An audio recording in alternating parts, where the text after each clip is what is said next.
तो hello guys, welcome back to my new blog. तो guys, आज की इस वीडियो में यहाँ पे एक न्यू टॉपिक के बारे में बात करने वाले हैं। अगर आप पुणे महाराष्ट्र सिटी आते हैं जॉब के लिए, तो आपको यहाँ पे आने से पहले आपको क्या क्या चीज़ यहाँ पे मालूम रहना चाहिए, वो आपको इस वीडियो में फुल डिटेल में यहाँ पे मैं बताऊँगा। अगर आप पुणे आते हैं तो आपको पुणे में जो है यहाँ पे दो तरह का जॉब आपको देखने को मिलेगा, एक IT और एक ऑटोमोबाइल इंडस्ट्री। अगर आप बीटेक किए हैं CSE से यानी कंप्यूटर साइंस से, तो आप पुणे आकर जो है हिंजेवाड़ी एक एरिया है, हिंजेवाड़ी एक एरिया है जो कि IT हब है। वहाँ पर आपको काफ़ी सारा जो IT कंपनी है वो आपको देखने को मिलेगा। तो आपको अगर अच्छा खासा कोडिंग आता है, चाहे वो C लैंग्वेज में या C++, जावा या पाइथन में, तो आपको आसानी से जो है पुणे में हिंजेवाड़ी में जो आपको एक अच्छा पैकेज पर आपको जॉब यहाँ पे मिल जाएगा। अगर CSE के अलावा जो भी ब्रांच है, जैसे कि मैकेनिकल, इलेक्ट्रिकल और या और भी कोई जो ट्रेड का जो ब्रांच होता है, अगर वो है आपके पास, तो आप चाकन में आ सकते हैं पुणे के, जो कि काफ़ी बड़ा ऑटोमोबाइल इंडस्ट्री है। और आप चाकन में आने के बाद जो है आपको यहाँ पे जो है कई हज़ार जो ऑटोमोबाइल जो कंपनी है वो आपको यहाँ पर देखने को मिलेगा, वो भी काफ़ी बड़ा बड़ा एरिया में। तो अगर आपके पास ये सारा डिग्री है तो आप आ सकते हैं यहाँ पे पुणे, तो आपको जॉब मिल जाएगा।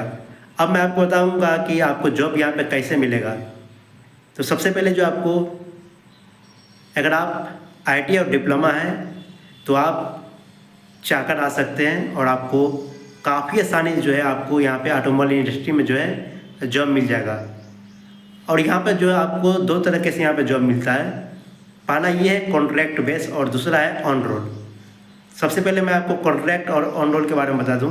कॉन्ट्रैक्ट जो जॉब होता है उसमें क्या करता है कि कंपनी जो एक थर्ड पार्टी को रखता है, यानी थर्ड पार्टी मतलब होता है कंपनी के अलावा जो है एक नया एक संस्था होता है जिसको कि कंपनी रखता है अपने कंपनी के लिए एम्प्लॉय को हायर करने के लिए। उसको कहा जाता है कॉन्ट्रैक्ट, यानी वो थर्ड पार्टी होता है जो कि उसके थ्रू आपको जॉब लगेगा इस कंपनी में। अगर आप कॉन्ट्रैक्ट के थ्रू यहाँ पर जॉब लेना चाहते हैं तो आपको काफ़ी आसानी से जो है 100% आपको जॉब मिल जाएगा। यहाँ पे जॉब की कमी नहीं है पुणे सिटी में, खासकर ऑटोमोबाइल इंडस्ट्री में। अगर आप ऑन रोल आना चाहते हैं तो उसमें आपको थोड़ा सा यहाँ पे कठिनाई होगी, क्योंकि ऑन रोल जो यहाँ पे जॉब काफ़ी कम देखने को मिलता है। ऑन रोल जॉब उसी को मिलता है जिसके पास 1 या 2 ईयर का जो है एक्सपीरियंस रहता है, चाहे वो ऑटोमोबाइल इंडस्ट्री में या किसी भी इंडस्ट्री में। अगर आपके पास एक्सपीरियंस रहेगा तो आपको ऑन रोल जॉब यहाँ पर आसानी से मिल जाएगा। अगर आप के पास अगर ITI डिग्री है तो आप अगर कॉन्ट्रैक्ट बेस पर आप जॉब करेंगे तो आपका जो सैलरी है वो यहाँ पे 16,000 से लेकर 23,000 के बीच रहेगा, जिसमें कि आपको बस और कैंटीन का जो कुछ जो रुपया है वो यहाँ पर डिडक्ट कर लिया जाएगा कंपनी के द्वारा। तो आपको इन हैंड सैलरी यहाँ पे जो है वो 18,000 से लेकर 20,000 के आसपास यहाँ पर आ जाएगा। किसी किसी कंपनी में जो है यहाँ पे इंसेंटिव भी मिलता है, यानी आप कंपनी का जो टारगेट है उसको अगर पूरा करते हैं तो आपको 2 से 3,000 का इंसेंटिव भी पर मंथ यहाँ पे मिलता है। अगर आप ऑन रोल पर आते हैं तो आपका जो सैलरी है वो भी उतना ही रहेगा जितना आप कॉन्ट्रैक्ट में आपको मिलेगा। बस फ़र्क ये रहेगा कि कॉन्ट्रैक्ट वाला जो है वो थर्ड पार्टी आपको जॉब देगा कंपनी के लिए, और ऑन रोल जो है वो आपको कंपनी डायरेक्ट आपको हायर करेगा अपने अंडर। बस यही डिफरेंट है कॉन्ट्रैक्ट और ऑन रोल। लेकिन सैलरी जो है आपका दोनों का सेम ही रहेगा, उसमें कोई भी फ़र्क नहीं पड़ेगा। अगर आपके पास डिप्लोमा का डिग्री है तो आपका जो सैलरी है वो यहाँ पे वो 17,000 से लेकर 23,000 के बीच आपका सैलरी रहेगा, जिसमें कि आपको कुछ बस और कैंटीन का जो सैलरी है वो डिडक्ट हो जाएगा, और आपका जो इन हैंड सैलरी होगा वो 18 से लेकर 19,000 के बीच आपको आसानी से आ जाएगा। उसमें भी आपको टारगेट अगर आप कंपनी का अचीव करते हैं तो आपको 2 से 3,000 पर मंथ इंसेंटिव के तौर पर दिया जाएगा। ये है आपका ITI और डिप्लोमा वाले का सैलरी। अब मैं आपको बताना चाहता हूँ BE या BTech जिसके पास डिग्री होता है उसके बारे में।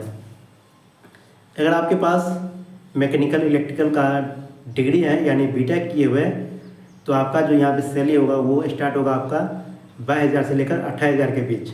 वो डिपेंड करता है कि आप कौन सा कंपनी में जॉब ले रहे हैं। अगर आप कॉन्ट्रैक्ट बेसिस पर जॉब करते हैं तो आपका सैलरी थोड़ा सा यहाँ पे कम होगा, लेकिन आप ऑन रोड पर जाते हैं तो आपका सैलरी काफ़ी अच्छा यहाँ पे देखने को मिलेगा। इसके अलावा जो बीटेक CSE किए हैं वो उसके लिए जो है पुणे हिंजेवाड़ी जो है वो IT जो इंडस्ट्री है वहाँ पर आपको आसानी से जॉब मिल जाएगा। अब मैं आपको बताना चाहता हूँ कि यहाँ पे जो है खर्च कितना होता है, यहाँ पर रहने का खर्च कितना होता है, ये मैं आपको बताना चाहता हूँ। अगर आप पुणे आते हैं तो आपको जो है अगर आप सिंगल रूम यहाँ पे लेते हैं तो आपका जो कॉस्ट आएगा वो आएगा 3,000 से लेकर 5,000 के बीच। वो डिपेंड करता है कि आप पुणे के किस एरिया में रहते हैं। अगर थोड़ा सा आप पुणे के बैक साइड में रहते हैं तो आपका जो रूम रेंट है वो सिंगल रूम का 3,500 के आसपास आसानी से आपको मिल जाएगा। लेकिन यहाँ पे एक नियम है कि आपको एडवांस में 1 मंथ का जो है फी आपको पेड करना पड़ेगा 4,000 से लेकर 5,000 के बीच।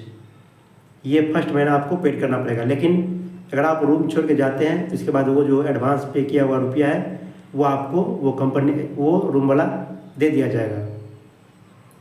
अगर आप थोड़ा सा बिग मार्केट में रहते हैं यानी मार्केट एरिया में रहते हैं तो आपका जो रूम रेंट का जो कॉस्ट है वो काफ़ी ज़्यादा हो जाएगा, यानी 6,000 के आसपास यहाँ पे हो जाएगा।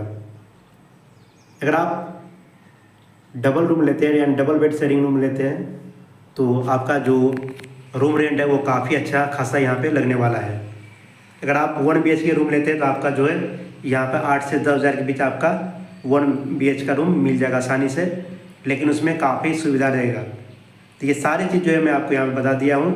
अगर कोई भी आपको डाउट होगा पुणे में जॉब से रिलेटेड तो आप इस वीडियो में कमेंट कर सकते हैं। अगर आपको ये वीडियो अच्छा लगा वीडियो को लाइक कीजिएगा। Thank you.